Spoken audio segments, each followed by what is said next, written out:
For generations, we allowed representatives of candidates to scrutinize electoral votes to avoid error or malice from an election official. Neither bribery, nor favoritism, nor incompetence would have any effect. Vote machines have the same vulnerabilities. They can suffer error, and individuals can program them to skew results. Yet authorities expect the public to trust them to be godlike, objective, benevolent, unquestionable entities. These machines deserve no such trust. Repeatedly, municipalities and provinces have used vote tabulators in their elections. In such instances, verification processes that would ensure public confidence are absent. This must change. Regina, Saskatchewan used computerized vote tabulators to count all votes in the November 2024 municipal elections, as did most cities in the province.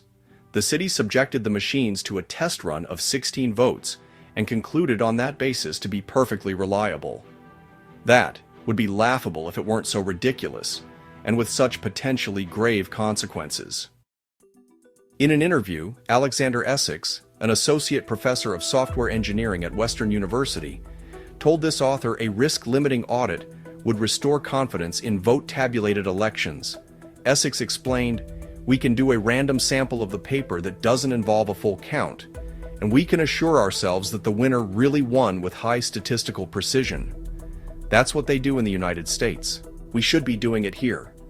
The fact that we're not doing it here is, I think, a problem." Essex has also approached municipal and provincial officials who use tabulators to require such audits, without much success. Essex added, "Tabulators are actually okay if you use mandatory, routine post-election audits of the paper trail and then invite the candidate's representatives to witness the auditing. But that's not what they're doing. They're doing what in computer science we call a black box. Votes go in and a number comes out, and you can't see what's in between."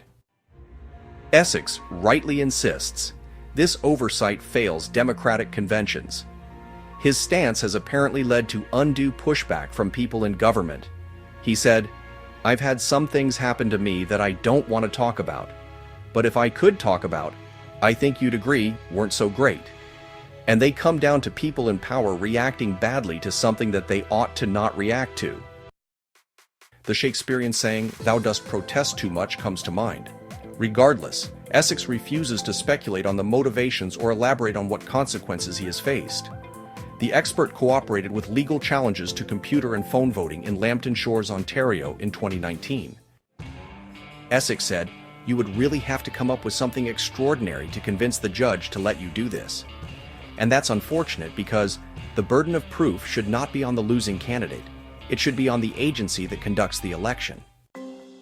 Essex continued, "It seems like mostly all of the avenues for vote verification that make the most logical sense are not the ones that would be convincing at a legal level. Go figure."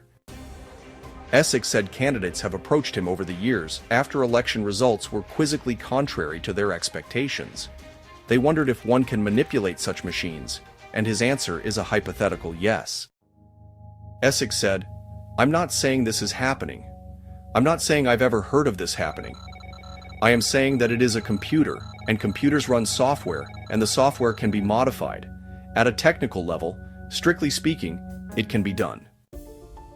Essex said it is not cool that machine use denies losing candidates basic assurances regarding vote counting, when regular processes could lay such concerns to rest. He said anyone who wanted to perpetrate fraud could ensure such overwhelming results for a favored candidate that a judicial recount would never be triggered.